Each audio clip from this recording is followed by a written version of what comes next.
Valerian had been positioned another 30 feet ahead in the woods surrounding the house. She found the hunter exactly where she expected, also with a knife to the heart. As she removed it, Beth noted that it was a duplicate of the knife that had been in Tybo's chest.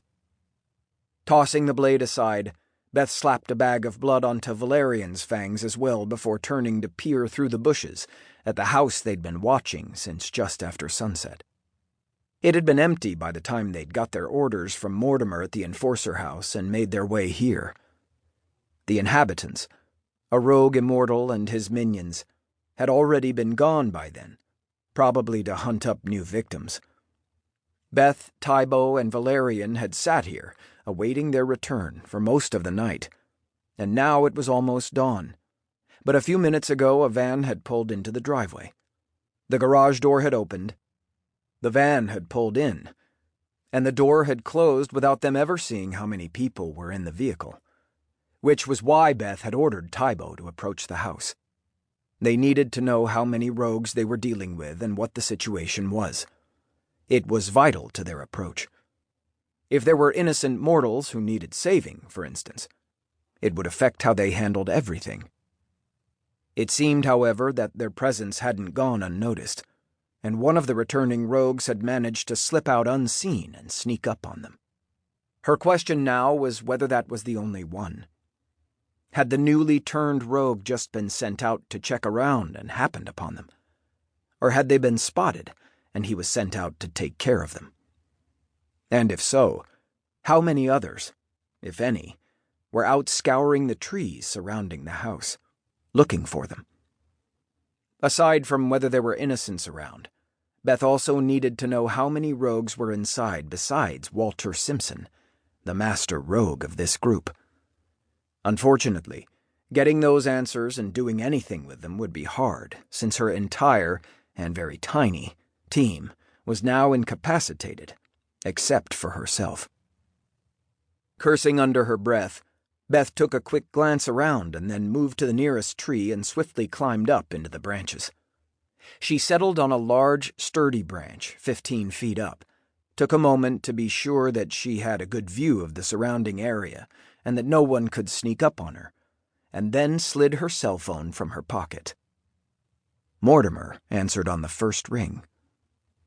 "Problem?" "Oh, no, Mortimer. I just called to say hi," she said lightly, rolling her eyes, and then explained grimly. "Tybo and Valerian are both down from knives to the heart. The blades are out, and I think I got their attacker unless there were two.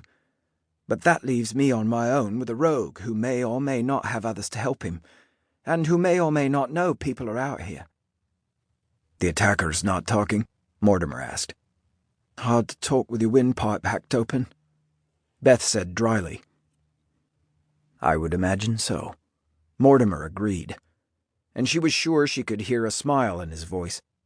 "Well, you are in luck. A couple of reinforcements walked in just moments ago. They will be there in 20 minutes. Stay put until they join you." Beth opened her mouth to answer, but paused as a woman's scream came from the house. It was long, loud, and filled with horror. So, she thought, there's the answer to one of my questions. Yes, there are innocents inside the house. "Beth," Mortimer said, sounding tense now, "do not go in there on your own. Wait for backup." "Yeah, can't promise you that," Beth said solemnly as the terrified scream turned into an agonized one. "Tell them to hurry." "Beth!" Mortimer said with alarm. But she'd already ended the call and slipped the phone back into her pocket so that she could drop out of the tree. "Feck!" Scotty snapped, bolting toward the door. Mortimer had put the phone on speaker when he checked the caller ID and saw who was calling. They'd all heard Beth's words and the shrieking in the background. Scotty knew damned well that agonized scream would have Beth charging into the house with little care for her own well-being. She needed backup now. "Donnie, go with him," Mortimer barked, slamming the phone back into its cradle when the dial tone announced that the connection had been broken.